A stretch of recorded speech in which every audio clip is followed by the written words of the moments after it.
शक्ति सकल प्रगट करी, आस्वाद्यो निज भाव जी, नेमि जिनेश्वर।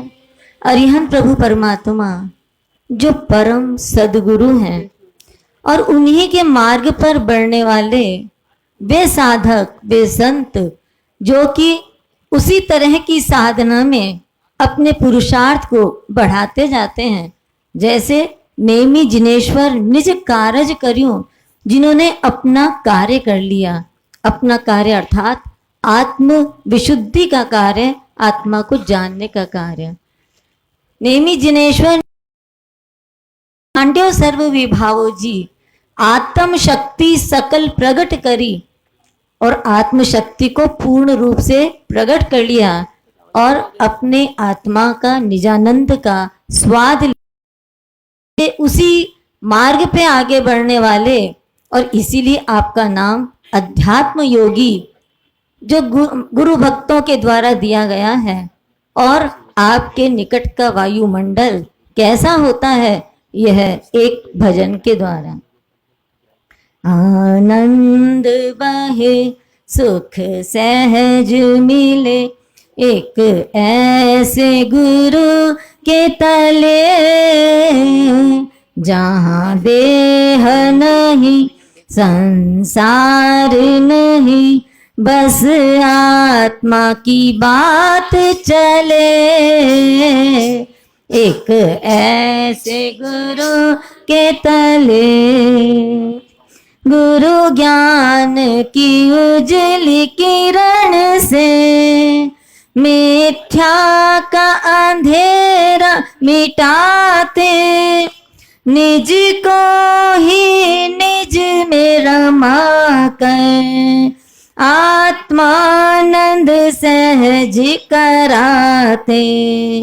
सुख साथ रहे कभी दुख न छले, एक राह सुहानी मिले, जहाँ देह नहीं संसार नहीं, बस आत्मा की बात चले।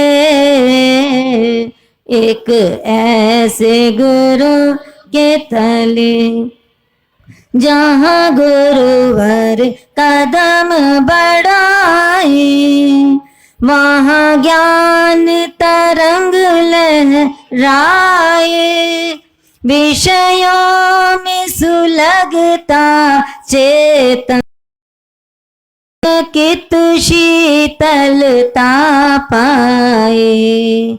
बस ऐसे खिले किस्मत की कली, गुरु ज्ञान की शरण मिले, जहाँ देह नहीं संसार नहीं, बस आत्मा की बात चले। एक ऐसे गुरु के तले, जहाँ सम्यक ज्ञान की बगिया, आनंद घन फूल खिला हो, जहाँ ज्ञान की अविरल खुशबू से रोम रोम महका हो, दुख रैन न हो सुख भोर ही हो, गुरु सूरज रूप मिले, जहाँ देह नहीं संसार नहीं, बस आत्मा की बात चले। एक ऐसे गुरु के तले, ऐसे गुरु महेंद्र सागर जी, ऐसे गुरु मनीष सागर जी, सम्यक ही ज्ञान कराए, इनकी ही शरण में आकर आत्मा स्वावलंबी बन जाए।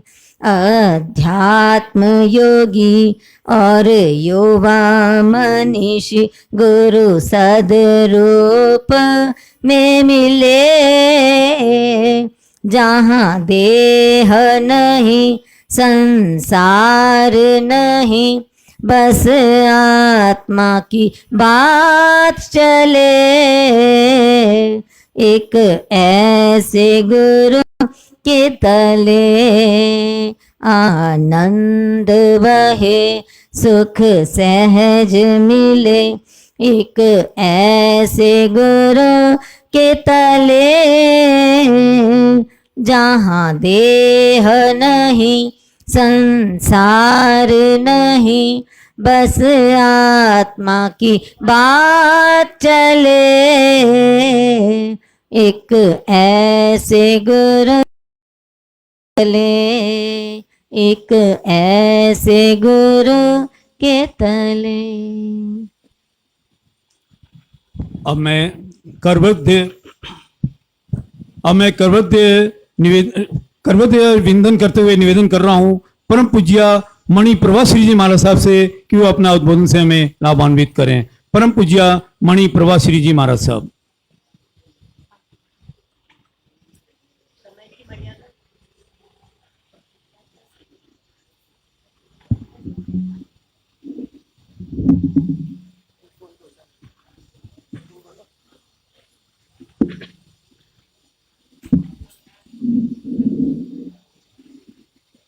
परम वंदनीय परमात्मा देवादिदेव भगवान महावीर स्वामी के शासन में राजस्थान की धरती, जयपुर शहर, मोहनबाड़ी परिसर, आदिनाथ भगवान, पाठनाथ भगवान की छत्र छाया में आज जिस कार्यक्रम में आप हम सब सम्मिलित हैं, देवादिदेव का भव्य मंदिर निर्माण, जिसका शिखर का प्रारंभ, वो भी एक शुभ कार्यक्रम अति उत्साह के साथ, अति आनंद के साथ और विशेष रूप से प्रकाश जी लोढ़ा की मानसिकता को महत्व मिला और हेमचंद जी का मन बना। परमात्मा की परम कृपा से मनुष्य भव में मौका मिला।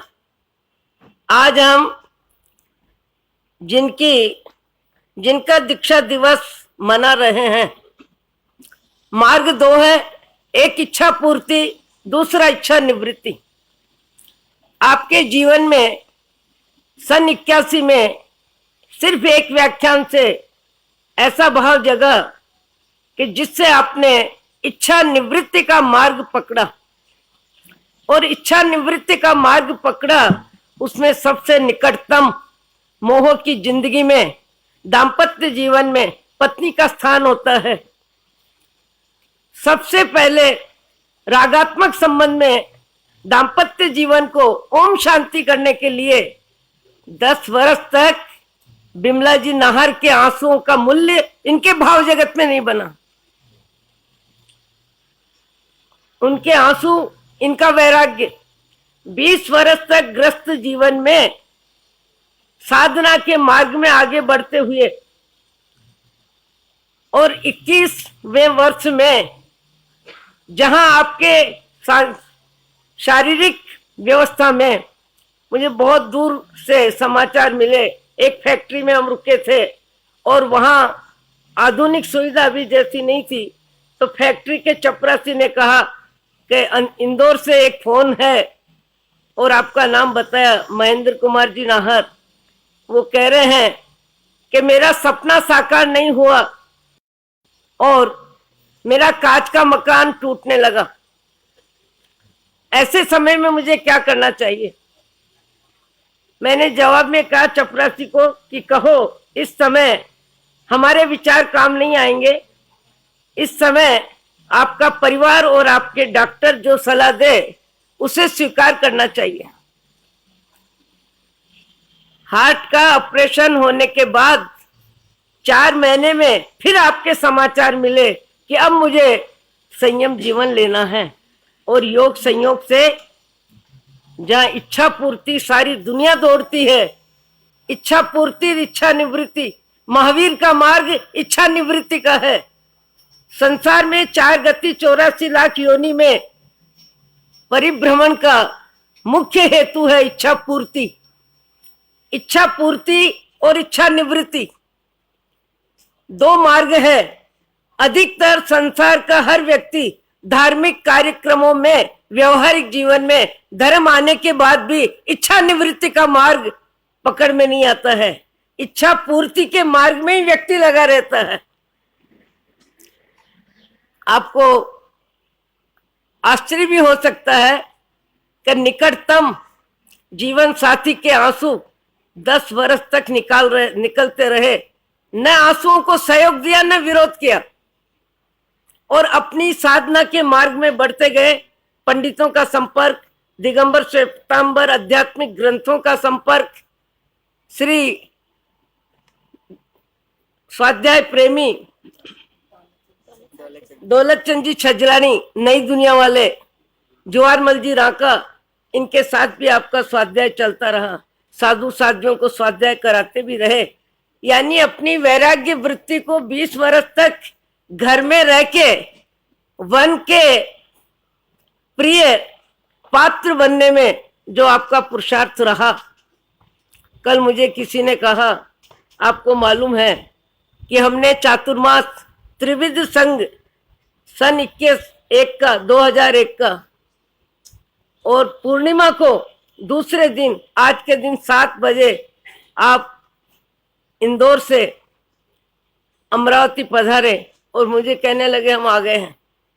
मैंने कहा आप विश्राम करिए, रात भर चल के आए हैं, मैं ओसवाल भवन में व्याख्यान दे के आती हूँ। मैंने सहजता के साथ व्याख्यान दिया। व्याख्यान देने के बाद थानक मंदिर तपा खत्तर सामूहिक कार्यक्रम, मैंने संघ प्रमुख व्यक्तियों को सम्मिलित किया और मैंने कहा आज 2 दीक्षा हो सकती हैं। बोले किसकी? लड़कियां। मैंने कहा कोई नहीं। तो किसकी हो सकती है? मैंने कहा पुरुष वर्ग में। साधु जी कौन? मैंने कहा कोई नहीं। विरोधी वातावरण की जवाबदारी मैंने कहा मेरी।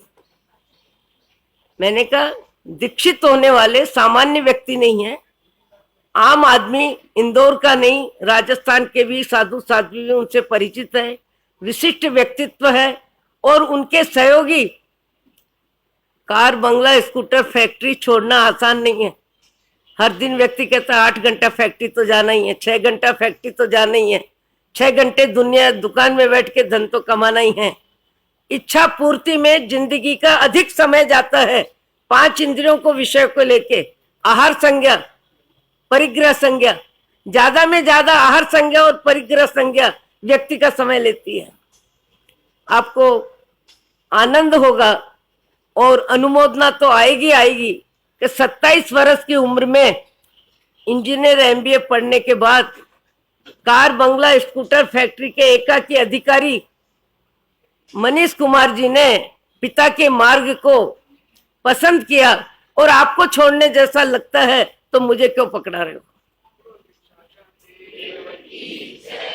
यानी इच्छा पूर्ति के मार्ग का मोह जीतना कितना कठिन है।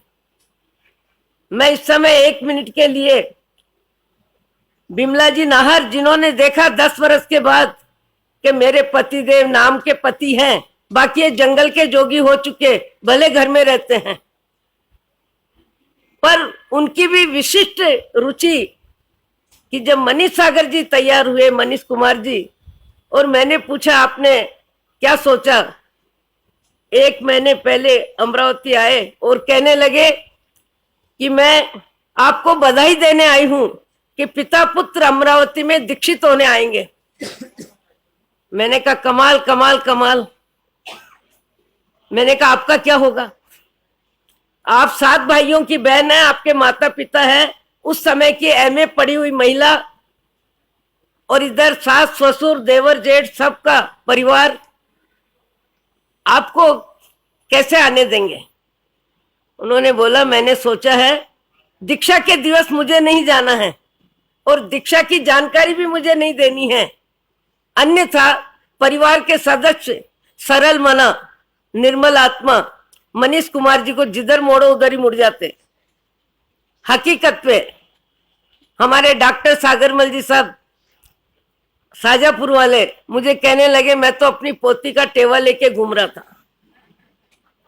मैंने कहा मुझे भी मालूम है कि यदि ये चातुर्मास का काल निकल गया तो कोई न कोई इनको संसारिक बंधनों में बांध देंगे और ये सरलता से बंध भी जाएंगे। इसलिए दीक्षा का दिन हमने आषाढ़ सुदी 13 चुना। 12 को मैंने फिर पूछा कि क्या हुआ, रवाना हो गए? बोले नहीं, मनीष जी अपने मित्र के यहाँ गए थे और वहां उनको कुत्ता काट खाया, इसलिए पिता पुत्र दोनों 14 को अस्पताल गए हैं इंजेक्शन लगवाने। मैंने कहा लगता है इनका योग ही नहीं है, चलो छोड़ो। 10 को शाम को महेंद्र कुमार जी का फोन आया कि महाराज जी हम पूनम को सवेरे आ सकते हैं, क्या दीक्षा हो सकती है? मैंने कहा हो जाएगी। आगम सम्मत बात है, कभी पदयात्रा करते करते साधु को एक दिन विलंब हो जाए तो 14 को चल के पूनम को भी आ सकते हैं, और अपवाद मार्ग सब जगह होता है। मैंने कहा आप तो आ जाइए। ठीक 7 बजे आप आके खड़े हो गए पिता पुत्र, और मैंने हर्षद भाई विधि कारक को पहले ही बुला के रखा था। मैंने कहा आप विश्राम करो, मैं व्याख्यान दे के आती हूँ।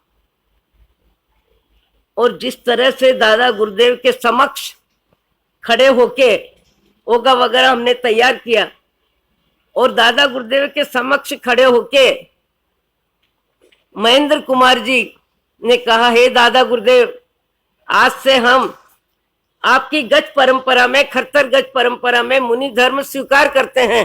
करेमी बनते सामयम सावजम जोगम पचक्खामी जावत जीवाय। आप क्या बोलते हो? जाव नियमम। 1 सामयिक, 2 सामयिक, 3 सामयिक, तो क्या बोलते हैं? जाव नियमम।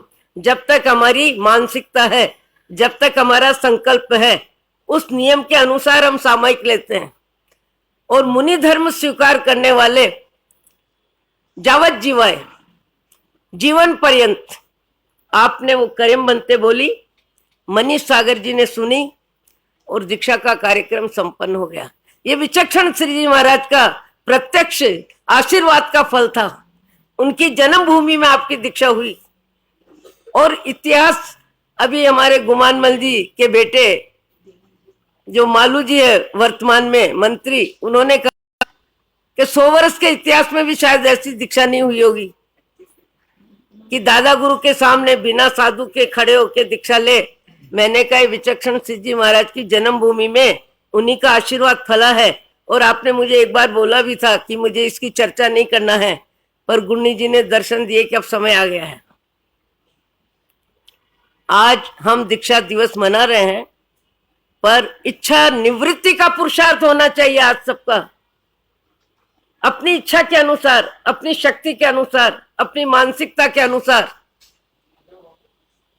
महेंद्र कुमार जी और मनीष कुमार जी ने संसार को राम राम किया, और संसार को कितना राम राम किया। मुझे आश्चर्य होता है खुद को भी कि निकटतम मोही के आंसू का असर न हो, ऐसा एक बार मुझे सुनने को मिला था। अपने जोधपुर के पास जोरीमल जी पारक भी बहुत अध्यात्म दृष्टि के व्यक्ति, उस जमाने में सीए पढ़े हुए, गोल्ड मेडलिस्ट, 10,000 रुपया महीना, आज से 50 वर्ष पहले जिनको बंबई में मिलता था। उन्होंने भी अध्यात्म मार्ग जब पकड़ा, उनकी पत्नी को लेके मैंने कहा, आपकी पत्नी के कितने आंसू निकल रहे हैं? बोले महावीर के मार्ग में मोह के आंसुओं का कोई मूल्य नहीं। इस जीव ने अनंत काल में आंसू तो इतने निकाले हैं कि समुद्र भर जाए। कभी पति का वियोग, कभी पैसे की तकलीफ, कभी शरीर की बीमारी, कभी परिवार में एक दूसरे के विचारों का विरोध, कभी अपमान, कभी सम्मान। आंसू निकले बिना और हर्ष की ध्वनि आए बिना जीवन बीतता ही नहीं है। मुझे तब उन्होंने कहा था, क्योंकि हम एक रोज उनके यहाँ रुके और रात्रि विश्राम किया। पास के कमरे में वो थे और कुछ कमरों के बाद हम लोग थे। उनकी बुखार की स्थिति में पोषक था उनके, और रात्रि में उठे और गिर गए। हम भी आवाज सुन के आए तो उन्होंने कहा साध्वी जी महाराज, और उनकी पत्नी भी आई, वो भी हमारे साथ दूसरे तीसरे कमरे में थी। बोले कोई मेरे को हाथ मत लगाना, मेरे को पोषद है। फिर एक खेत का आदमी आया, उनको उठाया और सवेरे उनका भोजन भी बनता था तो पत्नी के भोजन बनने के बाद बची हुई अग्नि का उपयोग करते थे। डॉक्टर ने कहा होगा कि आपको टाइफाइड हो चुका है तो थोड़ी पत्ती, बथुआ, मेथी दाल में लिया करो। तो उन्होंने दाल में ही डाल दी। बोले शरीर के लिए भोजन करना, स्वाद वृत्ति का त्याग, आभ्यंतर तप स्वाद वृत्ति का त्याग और बाह्य तप आहार का त्याग। आहार का त्याग आत्मा अनाहारी है और स्वाद का त्याग आभ्यंतर तप। उनको भी मैंने देखा, आपको भी देखा, और मुझे आज सबसे ज्यादा, आज नहीं जब से आपने दीक्षा ली, आपकी धर्म पत्नी दूसरे दिन 2 बस लेके और परिवार और समाज के व्यक्तियों के साथ 7 लाख की दान की घोषणा के साथ वंदन किया। आश्चर्य है कि नहीं कि पति को भेजा, पुत्र को भेजा और स्वयं दीक्षा में उपस्थित नहीं हुई। और मैंने पूछा आखिर आपने अपने बारे में क्या सोचा? बोले पिता को शिष्य के बारे में, शिष्य के रूप में साधक आत्मा उनके आत्म कल्याण के लिए सहयोगी बने और पुत्र को पिता की रूप में सद्गुरु मिले और दोनों का आत्म कल्याण हो और उनके निमित्त से पता नहीं कितनों का कल्याण होगा। तो मुझे अपने बारे में क्या सोचना है? मेरी तो 5,000 रुपया महीना लेके कोई महिला भी रात्रि में भी सो जाएगी, रोटी भी बना देगी और बीमार होंगी तो पांव भी दबा देगी। कितना बड़ा मन किया, कितना बड़ा मन किया। इच्छा निवृत्ति के मार्ग को महत्व देके अपनी इच्छा पूर्ति को गौण करके और उनकी इच्छा निवृत्ति में जिस तरह की भूमिका अदा की, मैं 1 मिनट के लिए खड़े होइए जरूर। मुझे तो सबसे ज्यादा त्याग आपका लगता है। पिता को पुत्र मिले साधक और पुत्र को पिता मिले, आपको क्या मिला? आपको अनुमोदना का लाभ मिला। खड़े होइए, खड़े होइए एक तरफ।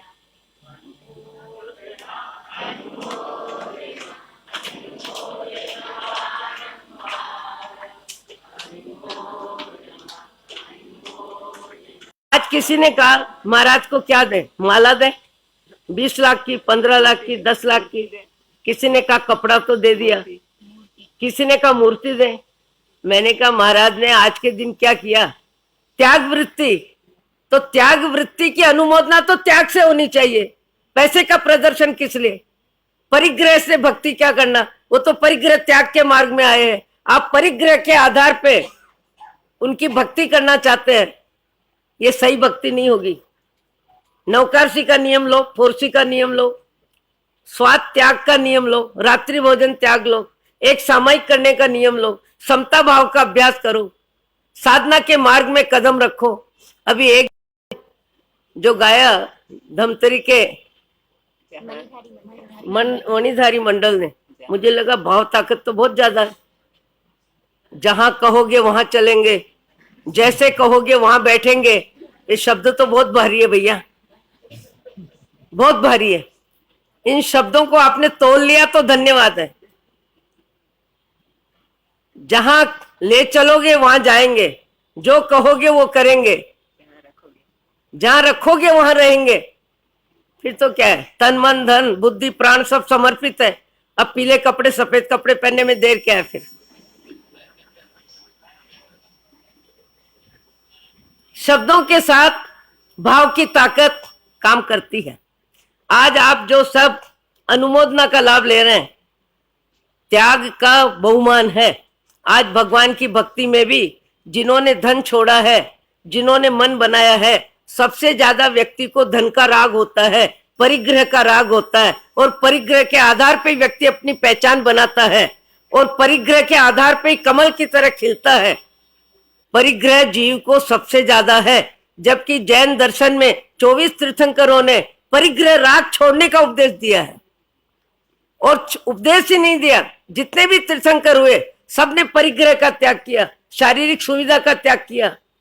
मान अपमान सम गिना, उस मार्ग पे आने वाले आज भी हजारों संत है। इनका आपका हमारा परिचय है। और भी कई संत है, कई साधक है, कई ऐसी आत्माएं हैं जिनका संपर्क आपका हमारा नहीं है। पर महावीर का मार्ग इच्छा पूर्ति का मार्ग नहीं है, इच्छा निवृत्ति का मार्ग है। इस इच्छा निवृत्ति के मार्ग में आप हम आज दीक्षा दिवस की अनुमोदना कर रहे हैं।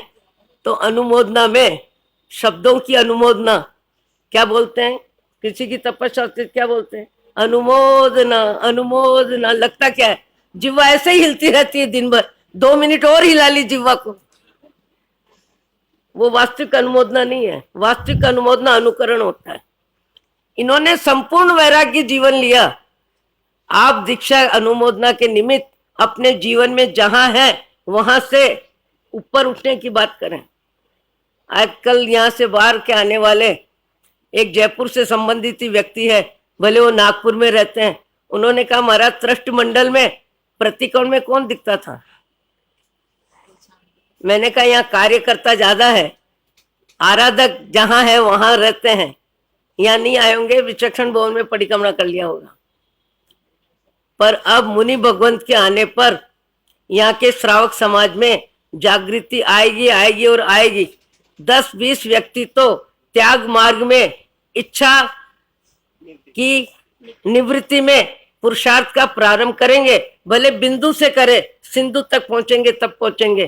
पर कहीं न कहीं किसी न किसी रूप में आज सबको एक नियम लेना चाहिए।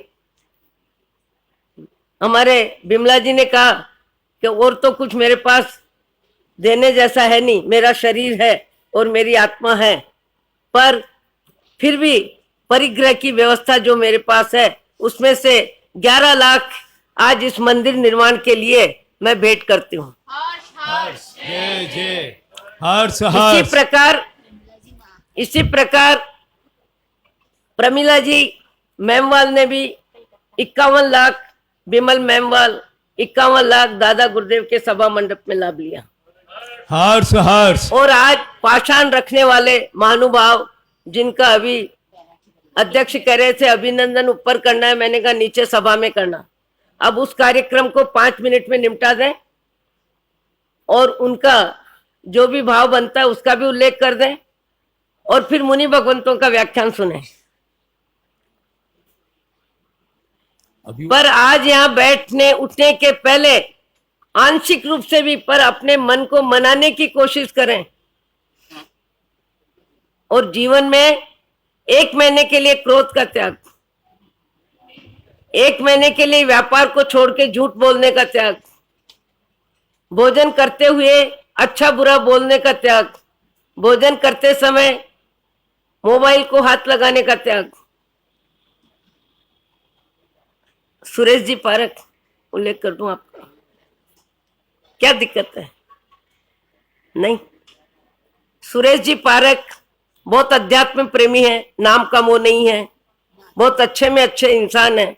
आपका नागपुर में सुरेश जी पारक नाम है, पर सबको पता है इनकी दिनचर्या में अध्यात्म रुचि परिपक्व है।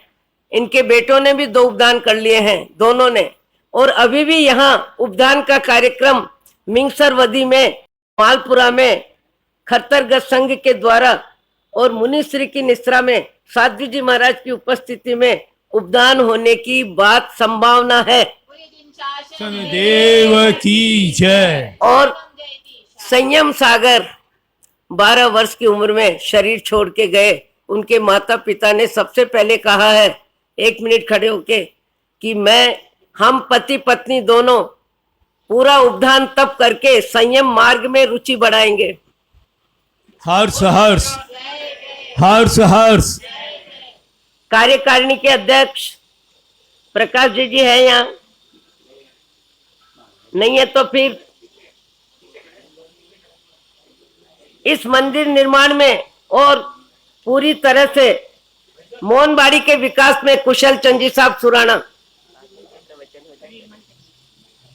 मुनि भगवंत का प्रवचन पहले कर दें, आगे अध्यक्ष नाम सुन के देखो। अब आप आज का माहौल बनाने में जो आपने ताकत लगाई और जिनसे ये कार्यक्रम कराया उनका तिलक करने का कार्यक्रम पहले कर दो, अन्यथा मुनि जी का व्याख्यान के बाद। और आपने चद्दर की बात करी वो तो पूरी हो गई, पर एक नियम भी लेना पड़ेगा आज। समाज सेवा, संघ सेवा, अतिथि सत्कार सब करते हो, पर उसके साथ साथ अपने मन को मना के 4 महीना बनते प्रयत्न 1 महीने में 5 दिन छोड़ के रात्रि भोजन का त्याग स्वीकार है? नहीं, उन्होंने स्वीकार नहीं किया। अच्छा, हाथ जोड़ लिए, स्वीकार है।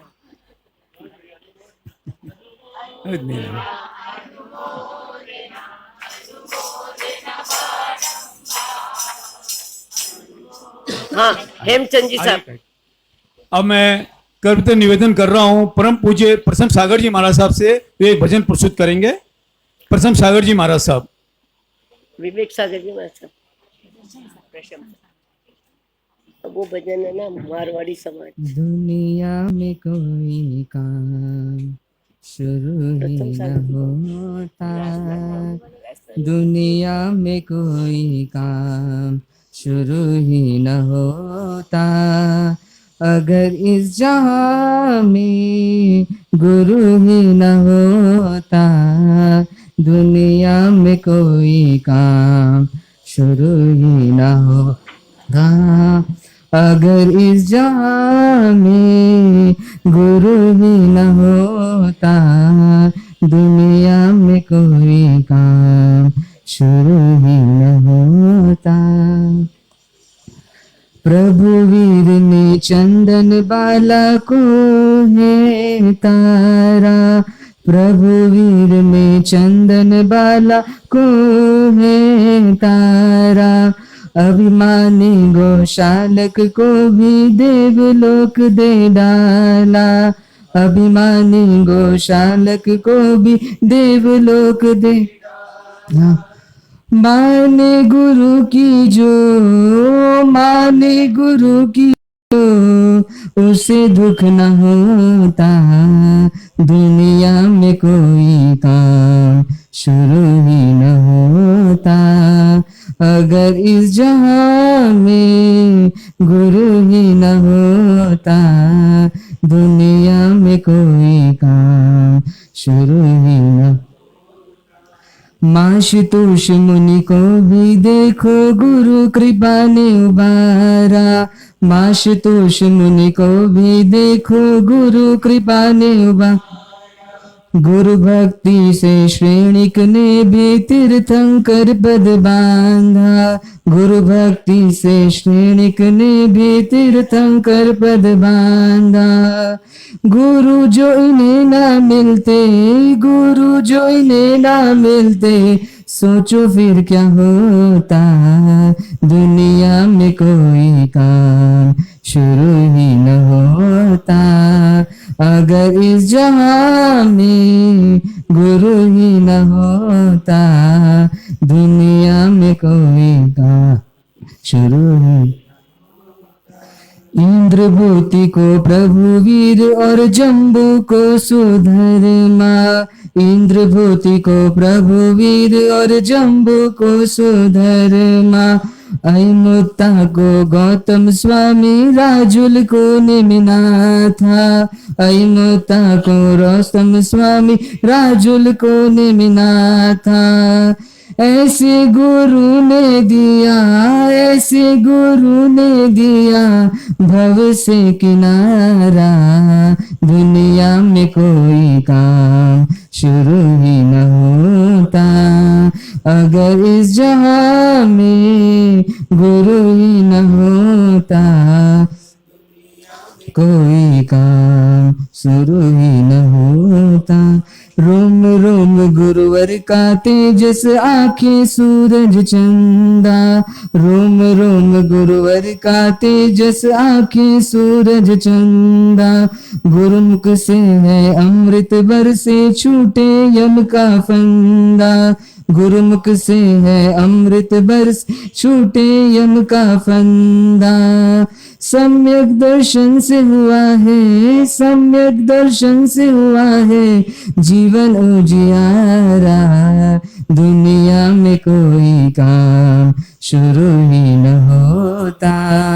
अगर इस जहां में गुरु ही न होता, दुनिया में कोई काम शुरू ही होता, दुनिया में कोई काम एक मिनट, शुरू ही। सुरेश जी पारक, सामायिक स्वाध्याय, रात्रि भोजन का त्याग, कन्मूल का त्याग और ऑफिस में 15-10 किलोमीटर बुला के भोजन करना और वितराग भक्ति में सबसे ज्यादा शक्ति का सदुपयोग करना।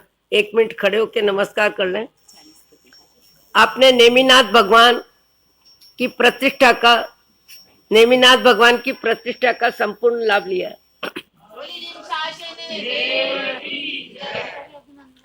ललित कुमार जी भी अभी 2 दिन पहले अपने रिश्तेदार एक भाई साहब को लेके आए थे।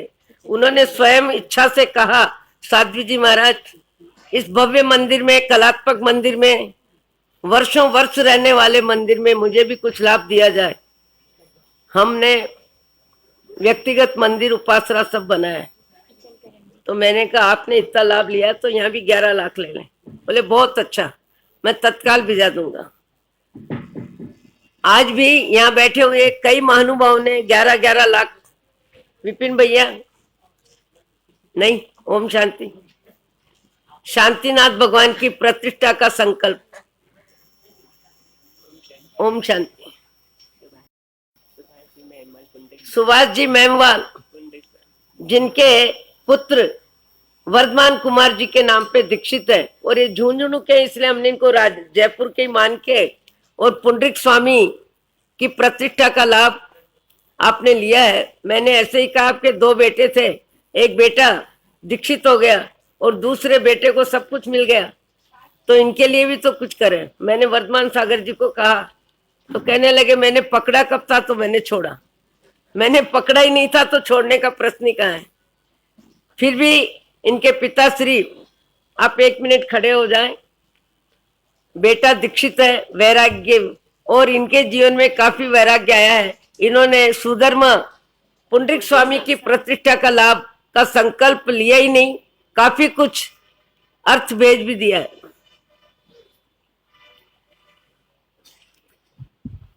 अब मैं करवत विनय पूर्वक वंदन करते हुए परम पूज्य मनीष सागर जी महाराज साहब से अनुरोध कर रहा हूं कि अपना आशीर्वचन फरमावें। स्वागत पहले कर, परम पूज्य मनीष सागर जी महाराज साहब। स्वागत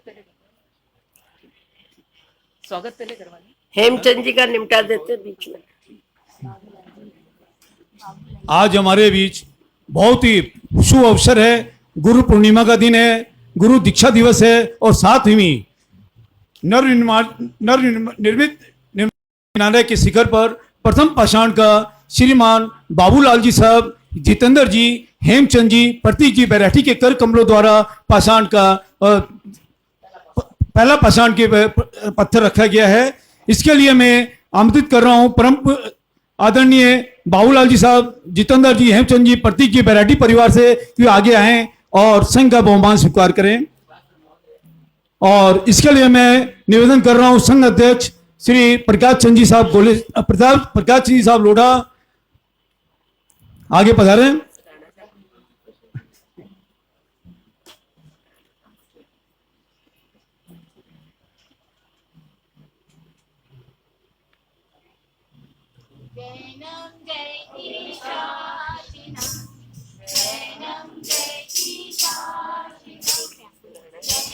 मैं आमंत्रित कर रहा हूं वरिष्ठ उपाचक आदरणीय कमल चंद साहब सुनार से पधारें और आपका बहुमान करें। हेमचंद जी साहब बैराठी का, और कमल चंद जी साहब की जगह कुशल चंद जी साहब को बुला लें। हाँ, जितेंद्र जी वैसे पधारें। कुशल चंद जी साहब रीढ़ की हड्डी है मोहनबाड़ी के विकास में।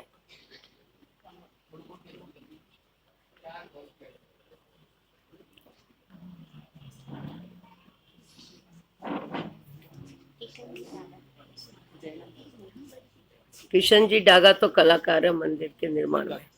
जैनम जयति शासनम, जैनम जयति शासनम, जैनम जयति शासनम जैनम जयति शासनम जैनम जयति शासनम जैनम जयति शासनम जैनम जयति शासनम जैनम जयति शासनम।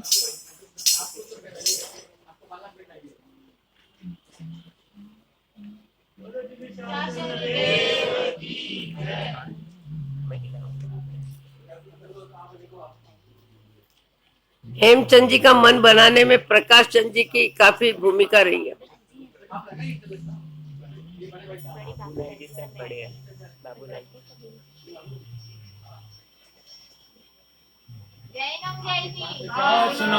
जैनम जयति जैनम जयति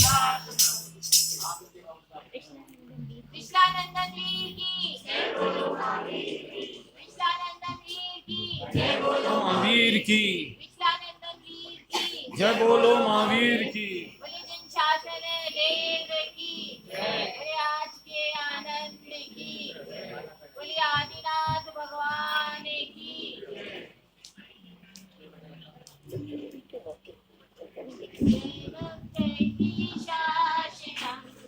जैनम जयति शासनम जैनम जयति शासनम।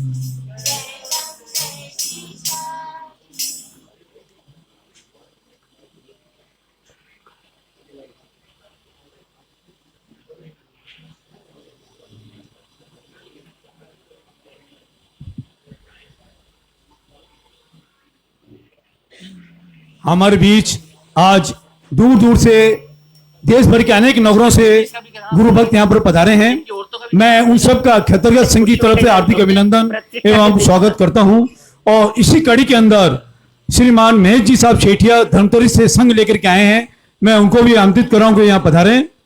श्री महेश जी साहब शेठिया।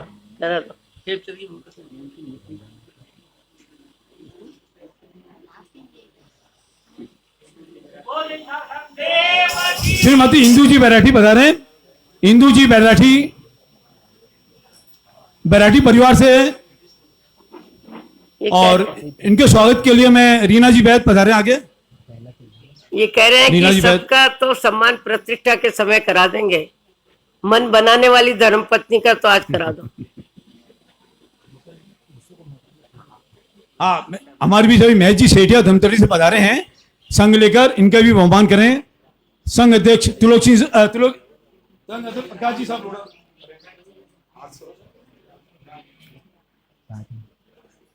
जय जयकार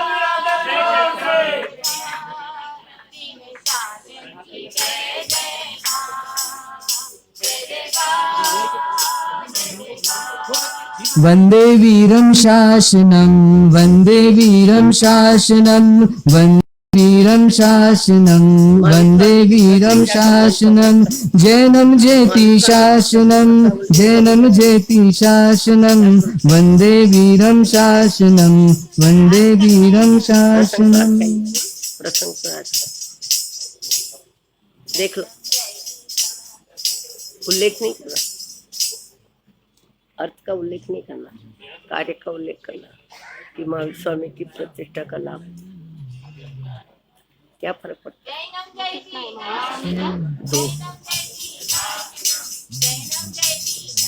तो आप बहुमान की इसी कड़ी में हमारे बीच परम पूज्य विवेक सागर जी की वीर माता श्रीमती किरण जी साहब कोचर चंद्रपुर से पधारी हैं। उनसे भी मेरा निवेदन है कि वे आगे पधारें। श्रीमती किरण जी साहब कोचर चंद्रपुर से पधारे हैं। किरण जी साहब कोचर।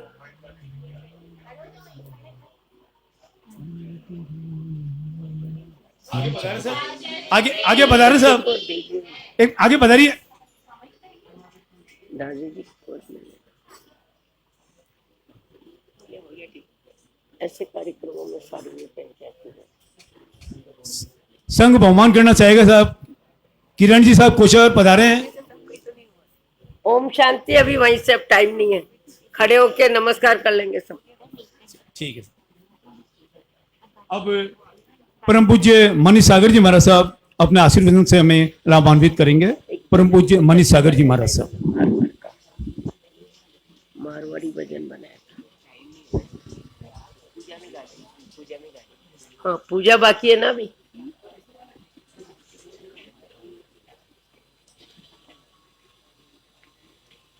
परम गुरु प्रभु महावीर से लेकर वर्तमान गुरु तक भेंट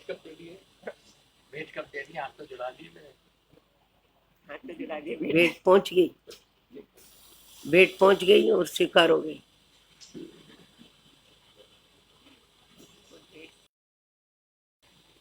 परम गुरु से लेकर वर्तमान गुरु तक शोभा सा लग गया, भेंट नहीं होता। गुरुओं की परंपरा में हुए अनेकानेक आचार्य, उपाध्याय एवं साधु भगवंतों के चरणों में कोटिशा नमन। आदरणीय मुनि भगवंत, आदरणीय साध्वी जी महाराज साहब, धर्म प्रेमी बंधुओं, माताओं एवं बहनों, आज का यह अवसर गुरु पद के महत्व को लेकर के है। गुरुओं की श्रृंखला में अनेकानेक गुरु हुए हैं। इन गुरुओं ने न केवल स्वयं का कल्याण किया बल्कि अनेकों का कल्याण किया, और इसीलिए इनका महत्व होता है जीवन में। कहते भी हैं जिसके जीवन में गुरु नहीं उसका जीवन शुरू नहीं। वर्तमान में विडंबना यह रहती है कि कभी कभी किसी किसी को गुरु सहज मिल जाते हैं लेकिन उसका महत्व समझ में नहीं आता। तो गुरु का महत्व समझ में आ सके, इसी साल भर में कुछ 2, 4, 5 ऐसे अवसर भी आते हैं, तिथियां भी आती हैं जो हमारे मन को उत्साहित करती है, जो हमारे मन को मजबूर करती है कि हम झांकें अपने भीतर में और हम देखें महत्व गुरु का, और समझ सके तो समझें और समर्पित हो जाएं उनके प्रति। तो उसी लक्ष्य से आज का गुरु पूर्णिमा का यह अवसर है। ऐसे हम गुरु को देखते हैं जिन शासन में किसी व्यक्ति का कोई व्यक्ति विशेष गुरु नहीं होता जब तक वो श्रावक अवस्था में रहता है। उसके लिए जिन शासन के हर पथिक यानी हर गुरु महाराज ही गुरु होते हैं। लेकिन फिर भी अनेक गुरु पाकर के भी कभी कभी हम गुरु को पहचान नहीं पाते। इसलिए गुरु पूर्णिमा का यह अवसर हमें 2 बातें कह रहा है। पहली बात तो यह कि गुरु पूर्णिमा यानी गुरु में 2 चीजें देखो। एक गुरु में पूर्णता का आभास करो और दूसरे गुरु में मां का आभास करो। जब हम पूर्णता की बात करते हैं तो पूर्ण इस संसार में कौन है? तो सिर्फ भगवान। तो गुरु में किसको देखो? तो गुरु में भगवान को देखो। पर भगवान कभी बहुत दूर दिखे तो फिर किसको देखो? तो मां को देखो जो सबसे निकटतम होती है। लेकिन मां और पूर्ण भगवान में कोई अंतर नहीं, क्योंकि दोनों बिना स्वार्थ के दूसरों का कल्याण करने में लगे रहते हैं। मां की ममता और परम गुरु की समता मतलब भगवान की समता, ये दोनों समता और ममता भी बालक का कभी अहित नहीं करते। इसलिए गुरु में हम कुछ कमी न देखें, उसके लिए हम गुरु पूर्णिमा का यह अवसर मना रहे हैं। पर गुरु में भगवान को देखना यह भी एक कला है। गुरु में भगवान कब दिख सकते हैं? शबरी के बेर में सिर्फ मिठास ही दिखे, झूठन ना दिखे, ये कब हो सकता है? जब वो दृष्टि सही होगी।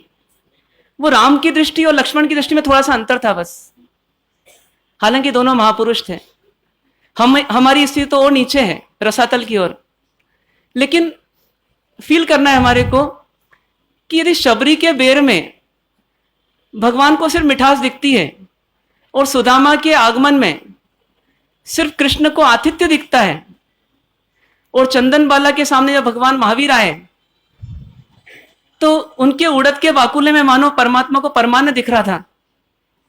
तो ऐसा दृश्य हमारे जीवन में भी तब आ सकता है यदि हम सिर्फ गुरु में क्या देखें? तो सिर्फ भगवान देखें। गुरु में भगवान देखना ये झूठ नहीं है, ये झूठ नहीं है, क्योंकि अपेक्षाओं से देखा जाता है तो परमात्मा में जैसे भगवत्ता दिखती है ऐसे गुरु में भगवत्ता यानी भगवान पद दिख सकता है, ऐसा जिन शासन कहता है। लेकिन उसके लिए क्या करना पड़ेगा? अपने अहंकार की दृष्टि को हटा करके गुरु के दाग देखने की बजाय गुरु के बेदाग रूप को देखना पड़ता है। जो परछाई होती है ना, वो व्यक्ति के साथ चलती है, तो कभी ये नहीं देखती कि ये मोटा है कि पतला है, लंबा है कि ठिंगना है, या पुरुष है कि स्त्री है। वो परछाई उसका साथ पकड़ लेती है और उसके साथ चलती है। बस सच्चा शिष्य कौन होता है? जो गुरु के साथ हो लेता है, और गुरु के साथ ऐसा होता है कि गुरु जहां भी हो वो साथ में रहता है। ऐसा बनाने के लिए ये गुरु पूर्णिमा आई है। वास्तव में गुरु पूर्णिमा गुरु के लिए नहीं आती, गुरु पूर्णिमा शिष्य के लिए आती है। और सिर्फ गुरु पूर्णिमा नहीं मनाई जाती, बल्कि वास्तव में शिष्य पूर्णिमा मनाना होती है हमको, कि हमारे भीतर का शिष्यत्व ऐसा जाग जाए कि हम गुरु के प्रति समर्पित हो जाएं, और इस मान को, जो बाधक है, सबसे बड़ा बाधक है, उस मान को निकाल फेंकें।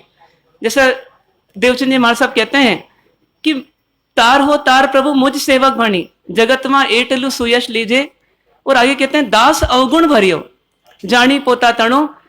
मतलब मैं तो अवगुणों का भंडार हूं, लेकिन आज मैं मान के चोले को फेंक करके आया हूं, तो हे दया निधि दीन पर दया कीजिए। मतलब ऐसी अंदर में समर्पण भावना आ जाए कि गुरु के प्रति हम समर्पित हो जाएं। मुझे योग से दीक्षा के बाद गुरु नहीं मिले, बल्कि दीक्षा के पहले गुरु मिल गए।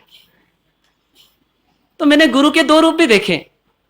एक गुरु का वह रूप देखा जो उनके संसार में जीने की कला थी, और गुरु का वह रूप भी देखा कि संयम पथ पर जीने की कला थी। दोनों कलाओं में मैंने देखा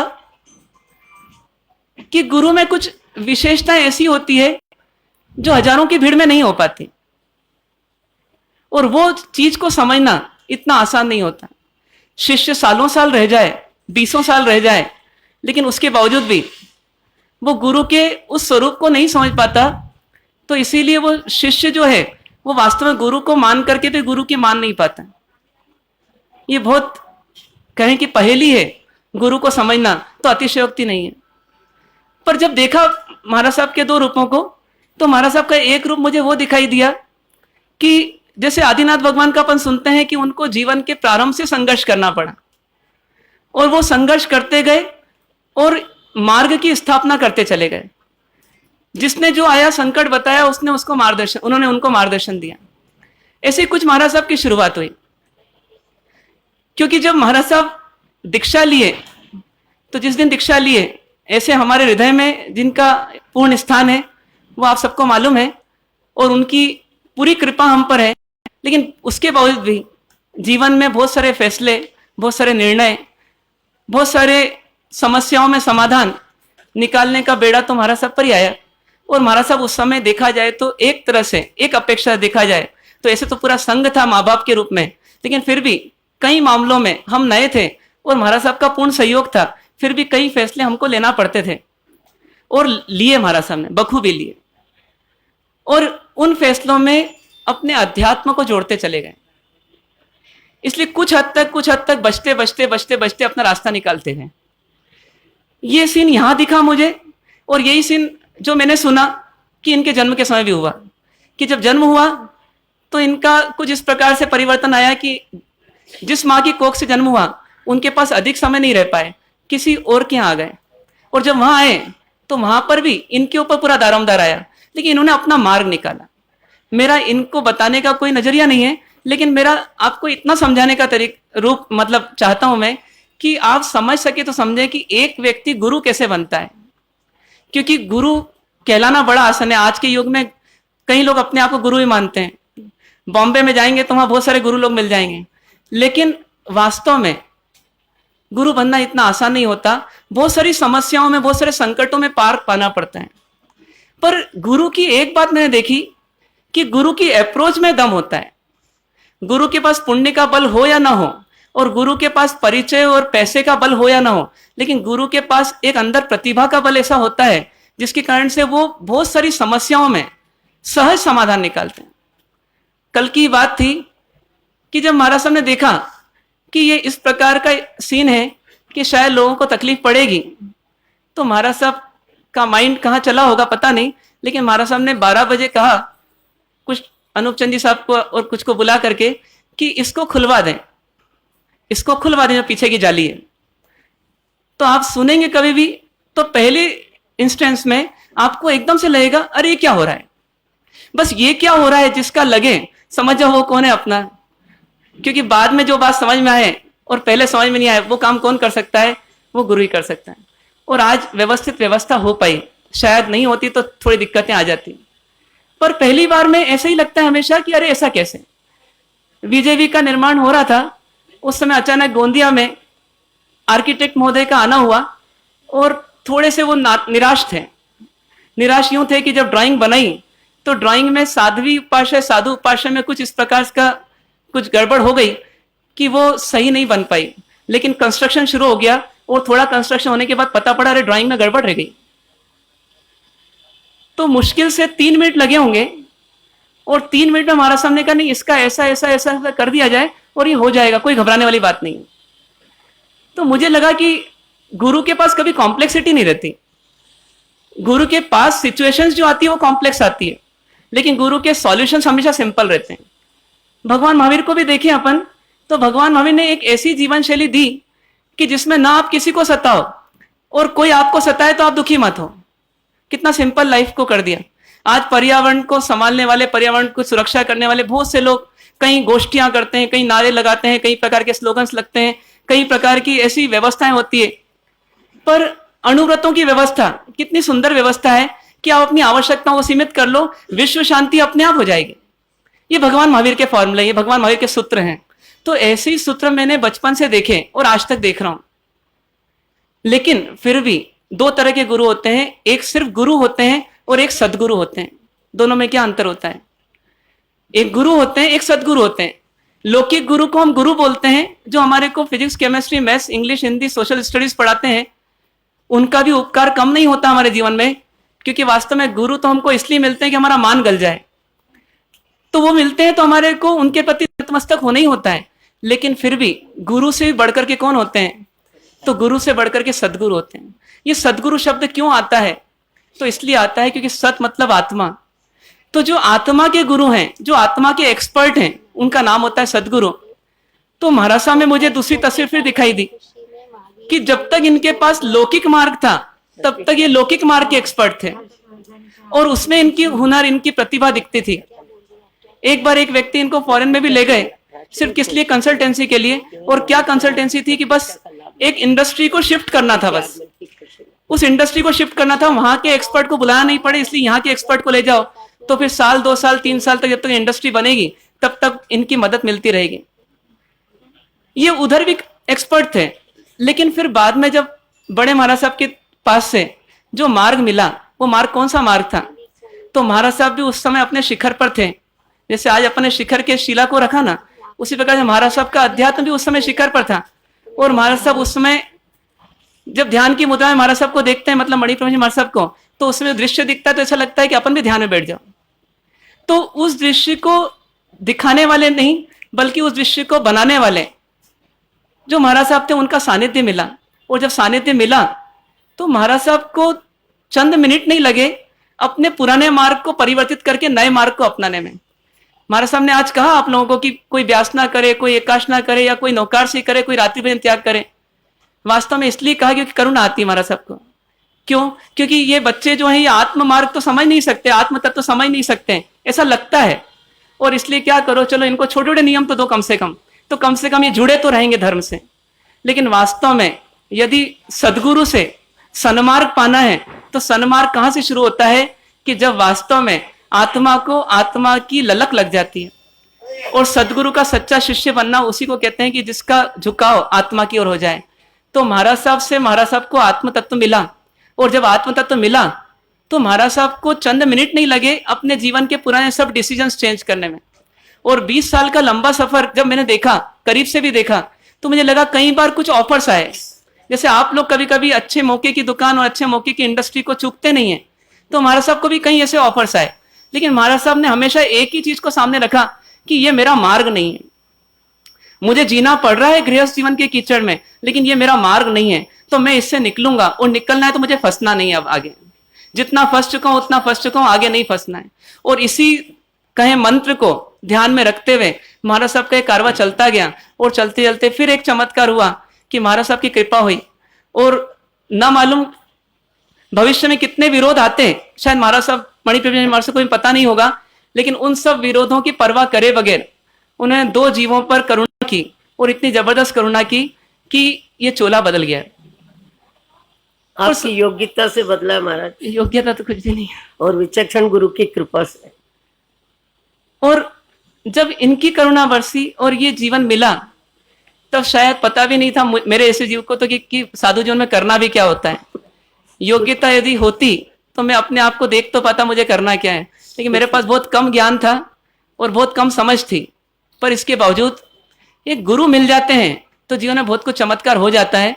और जैसा महाराज साहब ने कहा कि ये एक परंपरा है गुरुओं की, जो जैसे अपन कहते हैं दीपक में पूरी ताकत होती है, उसके पास घी भी होता है, बाती भी होती है, रुई भी होती है और आसपास हवा भी होती है जो उसको प्रज्वलित कर सके, लेकिन उसको किसकी आवश्यकता होती है? तो एक और दीपक की आवश्यकता होती है। वो दीपक उसको जलाने के बाद कभी कभी तो चंद सेकंड में बुझ भी जाता है, वो माचिस की तीली के समान, लेकिन उसका बहुत बड़ा उपकार उस नए दिए पर रह जाता है जिसको उसने जला दिया।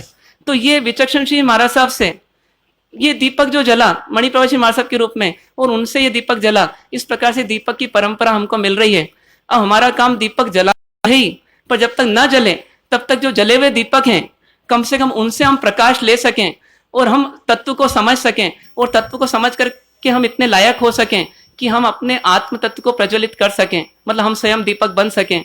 तो ऐसे प्रयास करने के लिए आज का हमको दिन मिला है।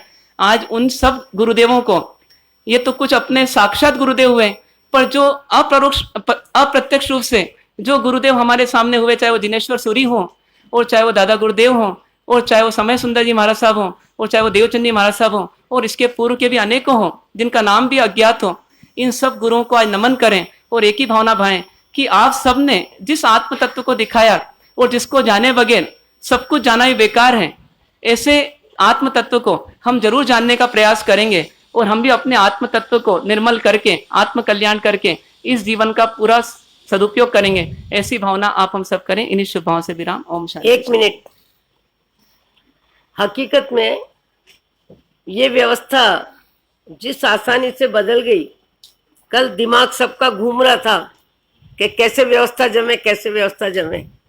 ये निर्मल मति का चमत्कार हमने भी देखा।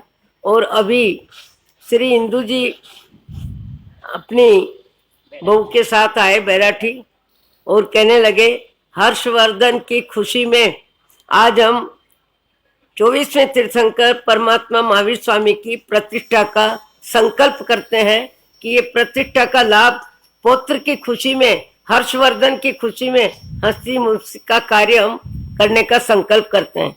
बोलिए 24वें तीर्थंकर की जय, महावीर स्वामी की जय, महावीर स्वामी की जय, महावीर स्वामी की जय। नित्यानंद वीर की जय बोलो महावीर की। वंदे। इसलिए कहा गया है गुरु भगवंत हमें प्रभु स्मरण की देते हैं, भक्ति लड़ने की देते हैं शक्ति, जिनके सानिध्य से दूर होती है विपत्ति, जो देते हैं सद्गुणों की संपत्ति, जिनके उपदेशों से होती है संसार से विरक्ति और जीव पा जाता है सदगति और जीव मालपुरा पा से जाता है जयपुर तक आने तक मंदिर से संबंधित कई अर्थव्यवस्था का आपको मालूम भी नहीं है, पर आपके पांव पड़ने से हमारी समस्या का समाधान, श्री संघ की समस्या का समाधान होता ही जा रहा है।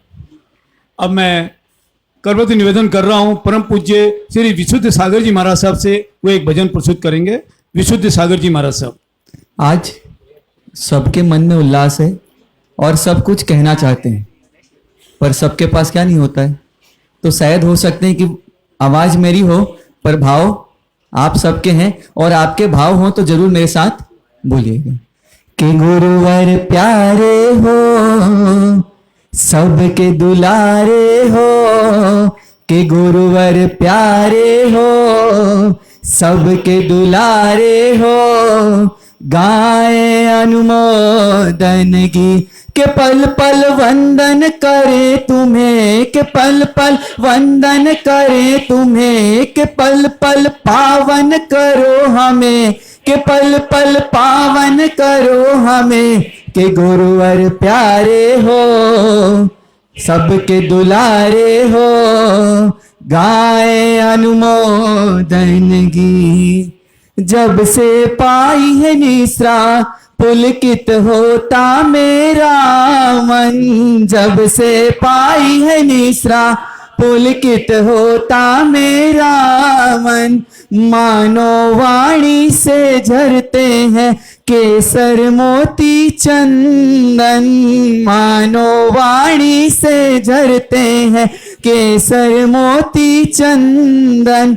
भाव से रोज मैं वंदन तुम्हें करूं के गुरुवर प्यारे हो, सबके दुलारे हो। गाए अनुमोदन गीत के पल पल वंदन करें तुम्हें, के पल पल पावन करो हमें, के पल पल के गुरुवर प्यारे हो, सबके दुलारे हो। गाए अनुमोदन गीत अमरावती दीक्षा पाई दादा गुरु के चरणों में, अमरावती दीक्षा पाई दादा गुरु के चरणों में। जीवन सफल बनाया है उन राहों पे चल के, जीवन उन राहों पे चल के। भाव से रोज मैं वंदन तुम्हें करूं के गुरुवर प्यारे हो, सबके दुलारे हो। गाए अनुमोदन गीत के पल पल वंदन करें तुम्हें, के पल पल वंदन करें तुम्हें, के पल पल पावन करो हमें, के पल पल पावन करो हमें, के पल के गुरुवर प्यारे हो, सबके दुलारे हो। गाए अनुमोदन गीत। हर्ष हर्ष हर्ष हर्ष। अब मैं करवत विधि सहित वंदन करते हुए परम पूज्य महेंद्र सागर जी महाराज साहब से करवती निवेदन कर रहा हूं कि अपना आशीर्वचन फरमावे। समय बहुत हो गया है। अभी जो भजन गा रहे थे हम उनकी 4 महीने बोलते ही रहेंगे और सुनते भी रहेंगे। 1 मिनट में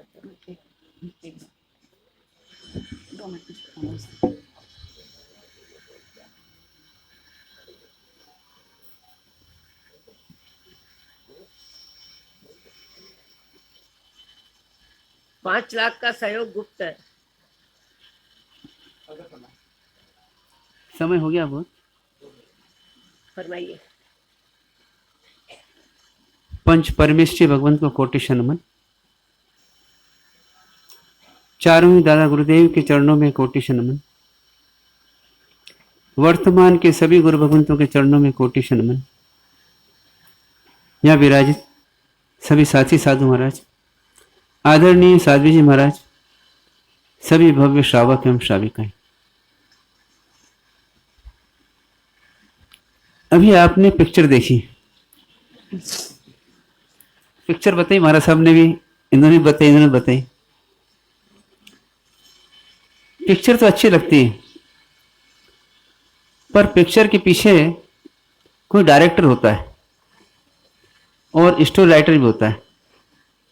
यदि वो ना हो तो पिक्चर बन सकती है क्या? तो ऐसे के ऐसे ही महाराज साहब का बहुत बड़ा उपकार है। महाराज साहब का, हेम प्रज्ञा जी महाराज साहब का, विद्युत प्रभा जी महाराज साहब का, मृदुला श्री जी महाराज साहब का,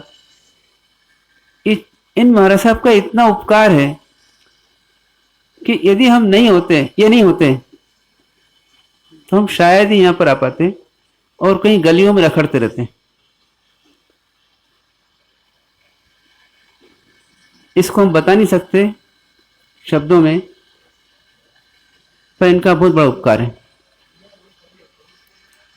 विमला जी का भी उपकार है कि उन्होंने मुझे धर्म की तरफ मोड़ा, वास्तव में धर्म पत्नी का रोल निभाया। इसलिए कई बार मैं कई बहनों को कहता हूं कि आप धर्म पत्नी बन के आई हैं तो पति को धर्म के मार्ग में लगा दो, यही आपके रोल है। बाकी खाना बनाना, खाना खिलाना, घर चलाना, ये आपकी मजबूरी है, ये आपका एक्चुअल रोल नहीं है। एक्चुअल रोल यही है कि किसी प्रकार से आप अपने घर वालों को धर्म में लगा दो। तो इनका उपकार इतना इतना है कि इसको हम कई जन्म तक भूल नहीं पाएंगे। और गुप्त रूप से देखें, जैसे बोलते हैं स्टोरी राइटर, तो विचक्षण सिंह महाराज साहब का इतना बड़ा उपकार है कि उन्होंने पता नहीं किस प्रकार से कहानी लिखी कि कहानी एक के बाद एक पिक्चर बनती चली गई और यहां तक आ गई। हमारा इसमें कुछ भी रोल नहीं है, सब रोल आपका है। जैसी डायरेक्शन मिलती है वैसे वैसे हम धर्म के मार्ग पर चलते रहते हैं। जैसे हम कहें, कई लोग ऐसे हुए जिनको धर्म की ABCD में आती थी, उनमें से मैं भी एक ही था कि मुझे भी धर्म की ABCD मालूम नहीं थी कि A क्या होता है और B क्या होता है। फिर प्रथम बार संपर्क हुआ हमारे सबका, तो कुछ समझ में आया कि धर्म भी कोई विषय होता है जिसको समझना चाहिए, जिसको अध्ययन करना चाहिए। बहुत सारे विषय पढ़े, टेक्नोलॉजी भी पढ़ी, साइंस भी पढ़ा, पर उन सब के बाद में जब मुझे सुनने को मिला तो मुझे लगा, महसूस हुआ, फीलिंग हुआ कि धर्म एक सब्जेक्ट है जिसको पढ़ना बहुत जरूरी है। उसके पढ़े बिना हमारा जीवन जो है नहीं जैसा है, अधूरा तो नहीं पर उससे भी कम है। उस संपर्क के साथ में जैसे जैसे हमारे साहब का संपर्क रहा और 20 साल तक जो समय बीता, तो वास्तव में मोटिवेशन हमेशा हमारा साहब को मिलता रहा सबका, और उसी का फल ये हुआ कि हम साधु जीवन तक आ सकें। और सबसे बड़ा तो ये है कि आपने साधु बनते समय हमको मतलब इतना बड़ा उपकार किया, बहुत बड़ी रिस्क लेकर के, और हमको दीक्षा के लिए प्रेरित किया और पूरा के पूरा सपोर्ट किया। हम ये भी कह सकते हैं कि दीक्षा गुरु हमारे यही हैं।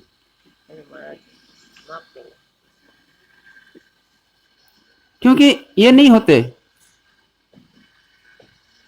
तो हमारा यहाँ तक आना संभव था नहीं, और हमारा ही क्या, इन सबका ही आना संभव नहीं था जो आपको दिखते हैं। आप बोलते हैं छत्तीसगढ़ वाले आ गए हमारे बहुत सारे महाराज साहब, महाराष्ट्र वाले बोलते हैं महाराष्ट्र के बहुत सारे महाराज साहब आ गए आपके पास में, पर ये सब का एक सार देखें, समरी देखें, तो मतलब महाराज साहब अगर नहीं होते और ये प्रमोट नहीं करते हमको, कई लोग आए महाराज साहब के पास संपर्क में आए, पर पता नहीं एक आशीर्वाद इनका पूरा बना रहा कि सपोर्ट मिलता रहा, और हर क्षण क्षण पर सपोर्ट मिलता रहा। जब अटैक आया तो 2 ही ऑप्शन थे कि धर्म को समझा है तो धर्म करते हुए अपन शरीर को त्याग कर दें बजाय ऑपरेशन करने के। तो उस समय महाराज साहब ने संभाला हमको और कहा कि भैया अभी ऑपरेशन करा लो, फिर बाद में सोचना जो कुछ करना है। तो ऐसे बहुत सारे मौके आए जहां पर पूरा टर्निंग पॉइंट था। उस टर्निंग पॉइंट के अंदर आपका डायरेक्शन बराबर मिलता रहा, उस डायरेक्शन के कारण से हम यहाँ तक पहुँचे। इसमें मेरा कोई रोल नहीं था और न छोटे महाराज साहब का रोल है। हम चलते रहे, बस सिर्फ एक ही बात है कि गुरु बना लो, और गुरु बनाने के बाद में उनके मार्गदर्शन में चलते रहो। जिसने उन्होंने कहा ना, जो कहें वो कर लो। आप सब लोगों ने कहा कि साहब जयपुर बहुत दूर है, हर जगह ये कहा गया कोरोना बहुत ज़्यादा है, आगे मत बढ़ो, पर एक ही आदेश था, तुमको जयपुर आना है। तुमने वादा किया है जयपुर वालों को, तुमको आना है। ये बल किसके पर मिला, ये सब कहाँ मोटिवेशन मिला? तो महाराज साहब को मोटिवेशन मिला हमको कि जो कार्य हमने लिया है उस कार्य को कंप्लीट करना और उसको अच्छी तरह से करना कंप्लीट। विचक्षण विद्यापीठ का सपोर्ट, प्रेरणा हमारे साथ मिली, उस कार्य को इतना आगे बढ़ाने का प्रयत्न, इनकी प्रेरणा नहीं होती तो कैसे कर सकते हम। तो ऐसे गुरु का महत्व क्या है। तो गुरु जो है हमको इस प्रकार से प्रेरित करता है कि हम समझ ही नहीं पाते हैं, हमारी समझ में काम ही नहीं करती है, और गुरु की समझ से हम चल ले में हमारा जीवन आगे बन जाता है। ये गुरु का महत्व है। परमात्मा महावीर हमारे परम गुरु, उनके मार्ग में हम स्वाध्याय करते हैं, सत्संग करते हैं, सुनते भी हैं, समझते भी हैं। 4-4 महीने निकल जाते हैं कई जगह पर उनको उनकी बात समझ में नहीं आती। क्यों नहीं आती है? क्योंकि एक ग्रंथि रहती है हमारे अंदर, एक गठान रहती है हमारे अंदर, सुनना तो है किंतु मानना नहीं है। इसलिए हमने आज तक अनंत परमात्माओं के संपर्क में आए, तीर्थंकर परमात्मा मिले, पर हमने उनकी बात को एक्सेप्ट नहीं किया। जिसे हमारे सामने शुरू में बताया, चालू प्रवचन की शुरुआत में, एक ही फार्मूला है कि इच्छाओं को छोड़ दो। जितना झगड़ा है वो इच्छाओं का झगड़ा है। कई बार हम लोग बताते हैं उसको कि आपके दुख का कारण क्या है। तो परमात्मा ने बताया, भगवान ने बताया कि संसार में कोई व्यक्ति दुखी नहीं करता है, कोई वस्तु दुखी नहीं करती है आपको, कोई परिस्थिति आपको दुखी नहीं करती है, कोई घटना आपको दुखी नहीं करती है। फिर दुखी कौन करता है? तो आपकी इच्छाएं आपको दुखी करती है। ये फार्मूला जिसको जब जब समझ में आता है तो उसका पूरा के पूरा वर्किंग बदल जाता है। वो इच्छाओं के कारण को ढूंढता है और इच्छाओं के कारणों से निवृत्ति प्राप्त करने का प्रयत्न करता है। अन्यथा पूरा संसार काय में लगा हुआ है? भोग सबसे फर्स्ट प्रेफरेंस है, भोग उपभोग। संसार की सामग्री सुख देती है, संसार की सामग्री में सुख है, शरीर में सुख है। इन दोनों को माध्यम से, संसार की सामग्रियों को शरीर के माध्यम से भोगो, आप सुखी हो जाओगे। भोग के लिए आपको पैसा चाहिए, अर्थ की व्यवस्था करो और अर्थ से सुखी हो जाओगे। मैं डिटेल में नहीं जा रहा हूं, सिर्फ फार्मूले बता रहा हूं परमात्मा के और हमारा सबके।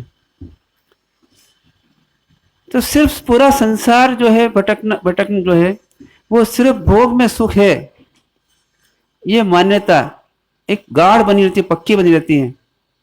और इसलिए हर जन्म में 5 इंद्रियों के विषयों के अंदर हम घूमते रहते हैं।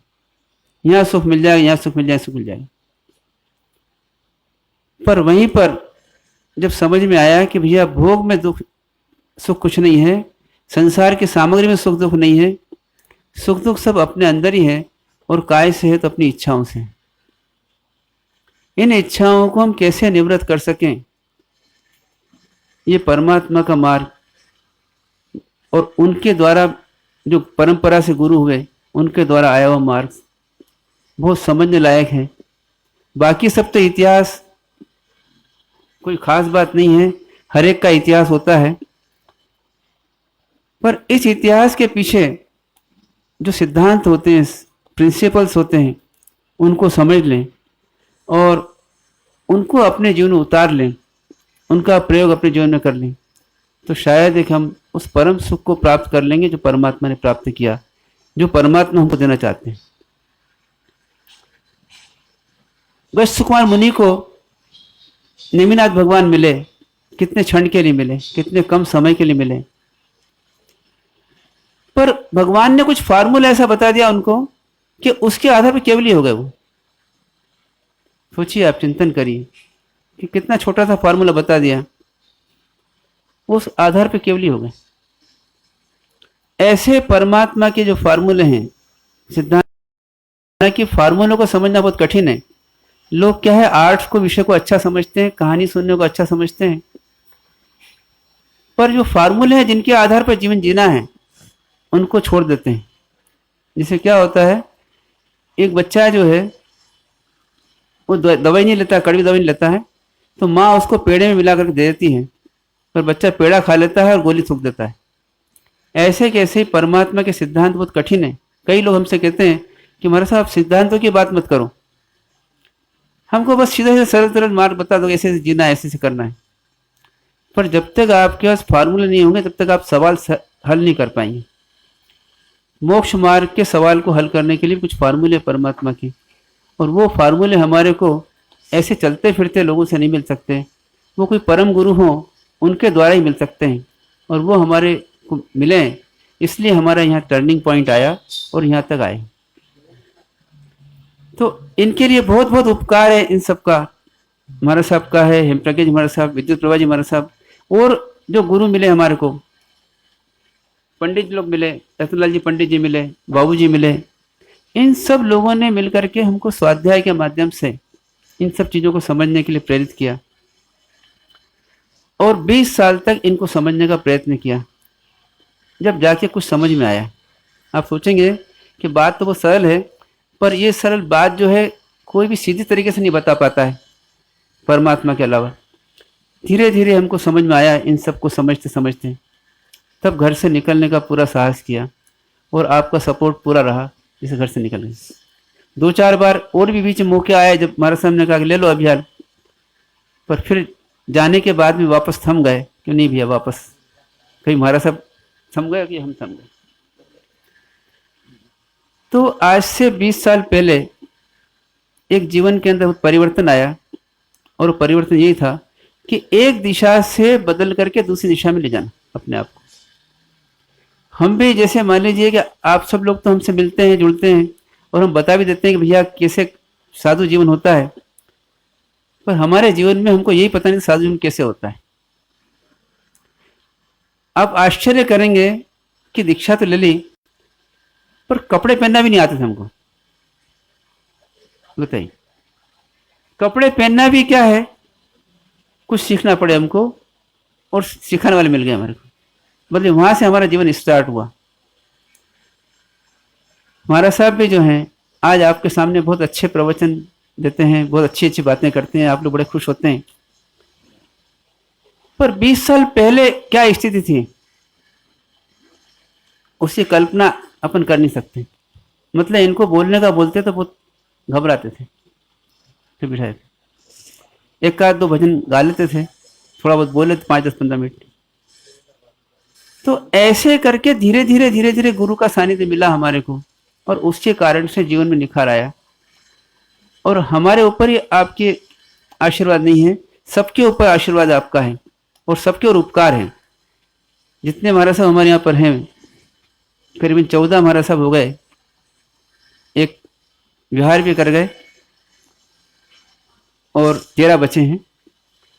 पर 13 के ऊपर भी अगर देखें या 14 के ऊपर भी देखें, तो ये महाराज साहब नहीं होते तो इनके ऊपर उपकार नहीं होता। इन्होंने यश करा तो इनको दीक्षा हुई, क्योंकि जांचने वाले, परखने वाले, पारख तो होते हैं पर पारखी बहुत कम होते हैं। महाराज साहब पारखी हैं, इन्होंने हमको परख लिया और इस मार्ग में डाल दिया। तो इस प्रकार से इंजन कौन है और डब्बे कौन है आप समझ सकते हैं, पिक्चर के डायरेक्टर कौन है और एक्टर कौन है ये समझ सकते हैं। पर ये एक्टिंग करते करते हम धीरे धीरे परमात्मा के मार्ग में आगे बढ़ें, ऐसी हम अभिलाषा करते हैं। बाकी इच्छाएं छोड़ करके एक ही इच्छा है, किसी प्रकार से मोक्ष मार्ग में बराबर लगे रहे निरंतर।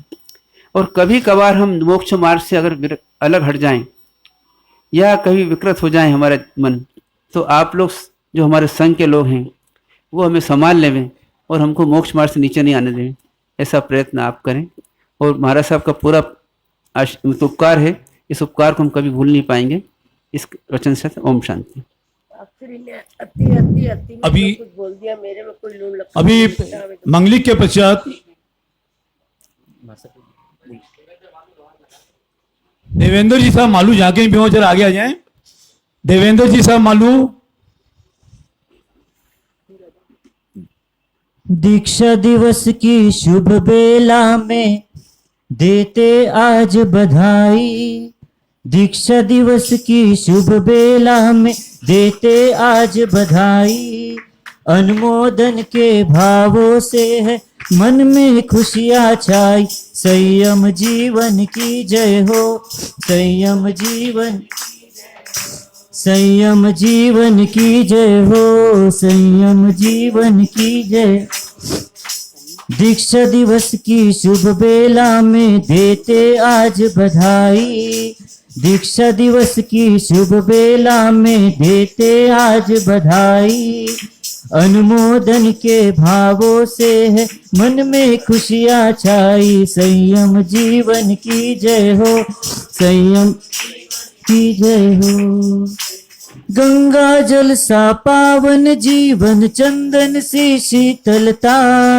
गंगा जल सा पावन जीवन, चंदन सी शीतलता।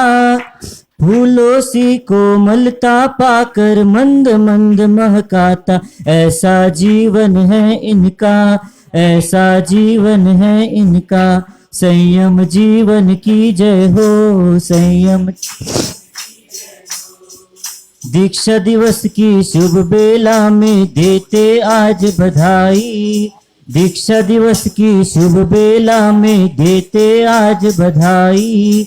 अनुमोदन के भावों से है मन में खुशियाँ छाई। संयम जीवन की जय हो, संयम जीवन की जय हो। धूप घटा सी निर्मलता है, दीपक सी उज्ज्वलता। धूप घटा सी निर्मलता है, दीपक सी उज्ज्वलता। अक्षत जैसी अखंडता है, मिश्री जैसी मधुरता। ऐसा जीवन है इनका, ऐसा जीवन है इनका, ऐसा जीवन है इनका, जीवन है इनका। सर्वस्व लुटा कर फल अपना जन जन को तृप्त है करता। सर्वस्व लुटा कर फल अपना जन जन को तृप्त है करता। अष्ट द्रव्य से लेहित शिक्षा आत्म विवेक जगाता। ऐसा जीवन है इनका, ऐसा जीवन है इनका। संयम जीवन की जय हो, संयम जीवन की जय हो। दीक्षा दिवस की शुभ बेला में देते आज बधाई। दीक्षा दिवस की शुभ बेला में देते आज बधाई। अनुमोदन के भावों से है मन में खुशियाँ छाई। संयम जीवन की जय हो, संयम जीवन की जय हो, संयम जीवन की जय हो, संयम जीवन की जय। हर्ष हर्ष हर्ष हर्ष।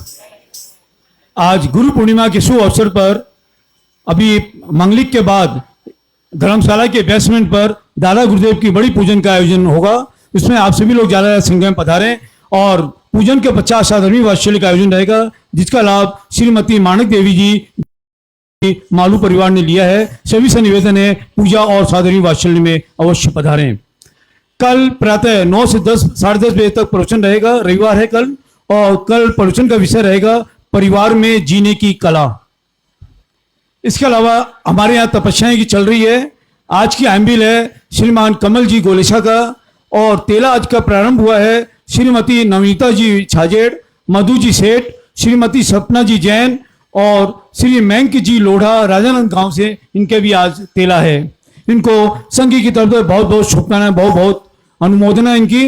अनुमोदना अनुमोदना अनुमोदना बारंबार, अनुमोदना अनुमोदना अनुमोदना बारंबार। तपस्या करने वालों के नाम उल्लेख में समय न लें, इतना महाराज श्री का निवेदन है। हो गया सब हो गया। ये समय अब और अभी आपने कहा कि पूजा के बाद स्वामी वात्सल्य, पूजा के बाद 2 ही बजे स्वामी तक 1:30 बजे तक कोई बैठे, जरूरी नहीं है। तो 12 पूजा बजे भी चलती रहे, भोजन भी चलता रहे। मतलब 12 बजे चालू कर देंगे, हाँ। 12 बजे चालू कर देंगे भोजन का।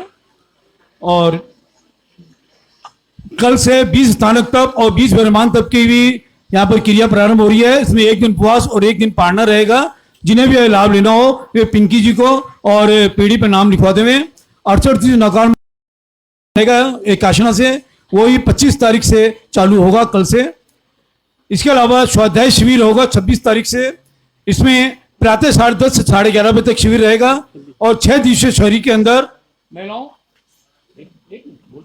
महिलाओं और बच्चों का रहेगा दोपहर 3 से 4 बजे तक, और पुरुष व युवा वर्ग का रहेगा रात्रि 8 से 9 बजे तक। देखिए, हमारे सामने अब चातुर्मास आज चालू हो रहा है ना। कल पुराना चातुर्मास पूरा हो गया और आज से नया चातुर्मास है। इसका एक प्लानिंग समझ लें अपन कि शुरू के 40 दिन आपको मिलेंगे कुछ समझने के लिए, कुछ सुनने के लिए। उसके बाद में 10 दिन आपके जाएंगे पर्यूषण के अंदर। इस प्रकार से 50 दिन हो जाएंगे। उसके बाद में फिर आपको 30 दिन करीब मिलेंगे, जिसके अंदर फिर कुछ समझ सकते हैं, अपने आप को डेवलप कर सकते हैं, विकास कर सकते हैं। मतलब शुरू के 40 दिन मिलेंगे अभी अपने को, और उसके 10 दिन पर्यूषण में जाएंगे। उसके बाद में फिर आपको 30 दिन मिलेंगे। उसके बाद में 10 दिन फिर ओलीजी में जाएंगे, ओलीजी होगी। उसके बाद में फिर जो दीपावली की तैयारी होगी आपकी, उसमें 15 दिन जाएंगे, 15 से 20 दिन जाएंगे, और फिर 10 दिन मिलेंगे। ये टोटल 40 चातुर्मास के अंदर आपको कितने दिन मिलेंगे ये आप समझ लें, और उसके हिसाब से अपना प्लानिंग कर लें कि भैया अपने को इतना ही समय मिलेगा। गिनने के लिए अपन 120 दिन गिन रहे हैं, पर उस 120 दिन के अंदर इसी प्रकार से आपको समझने का टाइम मिलेगा। तो ज़्यादा आपको 80 दिन ऐसे मिल सकते हैं जो कि इफेक्टिव हो, जो आपको कुछ सहयोग कर सकें। बाकी आपके फंक्शन में चले जाएंगे या तपस्या में चले जाएंगे। इन 80 दिन के अंदर आप जितना अधिक से समय दे सकें उतना समय देवें। उसके लिए क्या किया गया है कि सुबह जो है प्रवचन रखा गया है करीबन 9 बजे से 10 बजे तक। और यदि आप लोग लेट होते हैं पर्यूषण में, प्रवचन में, तो इसको 9:30 करीब किया जा सकता है, 9:30 साढ़े 10। ये आप लोग थोड़ा सोच करके अपने बता दें कि कितने लोग ये चाहते हैं कि हम 9:30 से 10:30 चाहते हैं, और कितने लोग चाहते हैं 9 से 10 चाहते हैं। 9:30 साढ़े 10 कितने लोग चाहते हैं? क्या बोल नहीं चाहते हैं। 9 से 10 कितने लोग चाहते हैं? क्योंकि फिर ऐसा नहीं चलेगा कि कोई 9 बजे 10 बजे वाले में कोई 9 बजे आ रहा है, कोई 9:15 बजे आ रहा है, कोई 9:30 बजे आ रहा है, कोई 9:45 बजे आ रहा है, और कोई मांगली सुनने आ रहा है, और कोई सिर्फ जो है अनाउंसमेंट के लिए आ रहा है। ऐसा नहीं चलेगा। मतलब बराबर रेगुलेटरी चाहिए, जैसे अपने क्लास के लिए रेगुलेटरी होती है। एक पॉइंट तो ये है। उसके लिए 9 से 10 प्रवचन रहेगा। 5-10 मिनट के अंदर जो सूचनाएं दे दी जाएगी, मांगलिक पहले हो जाएगा, उसके बाद में सूचनाएं वगैरह होगी। उसके लिए आप 5 मिनट बैठेंगे बस। नेक्स्ट पॉइंट आता है अब विकास के लिए, युवा लोगों के लिए विकास के लिए, या जनरल सबके विकास के लिए बहनों का कुछ समय और भाइयों का समय डिवाइड किया गया है। बहनों को शाम को 3 से 4 और भाइयों को रात को 8 से 9, इस पर डिवाइड किया। दिन में भाई भी आ सकते हैं, ऐसा कुछ नहीं है कि मतलब बहनें ही आएंगी, और बच्चे भी 3 से 4 में आ सकते हैं। चाहे तो बहनें आती हैं, उनके साथ बच्चे भी आ सकते हैं, और वो यहाँ पर अपना अध्ययन कर सकेंगे। उनका अलग सेक्शन होगा तो बहनों का अलग सेक्शन होगा। बहनों में भी कुछ अलग अलग विषय पढ़ना है तो साधु जी महाराज साहब भी हैं, साधु जी महाराज साहब भी हैं, अलग विषय भी पढ़ाए जा सकते हैं। इस प्रकार से जीवन जीने को, किस कला को सीखने का प्रयत्न करेंगे आप, किस प्रकार से हमको जीवन जीना है और कैसे हम मोक्ष मार्ग में लग सकते हैं।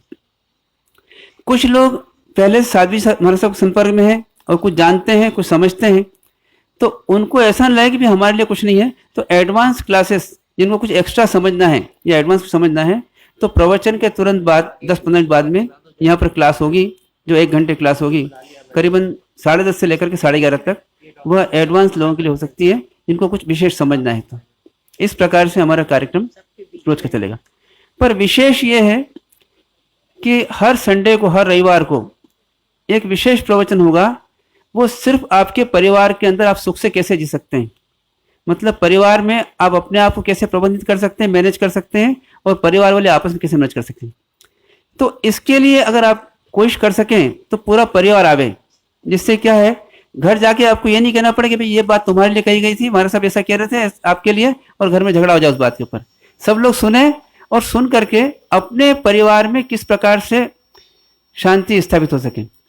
देखिए 3 चीज के परिवार में सबसे पहले हमारे शांति होना चाहिए। चाहते हैं ऐसा आप लोग? सबसे पहले शांति होना चाहिए। फिर सेकंड पॉइंट आता है हमें संस्कार होना चाहिए परिवार के अंदर, और थर्ड पॉइंट आता है हमारे परिवार का विकास होना चाहिए। चाहे परिवार हो, चाहे समाज हो, सबके अंदर 3 पॉइंट है। चाहे साधुओं ग्रुप हो, साधु साध्वी ग्रुप हो, इन सब में सबसे पहले शांति, दूसरा संस्कार, और तीसरा जो है प्रगति होना चाहिए, विकास होना चाहिए, उसी विषय को लेकर के। और शुरू के 40 दिन के अंदर 5 रविवार को, सिर्फ 5 रविवार को ये विषय लिया जाएगा। ठीक है, तो इसमें आप अधिक से अधिक परिवार सहित आने का प्रयत्न करें।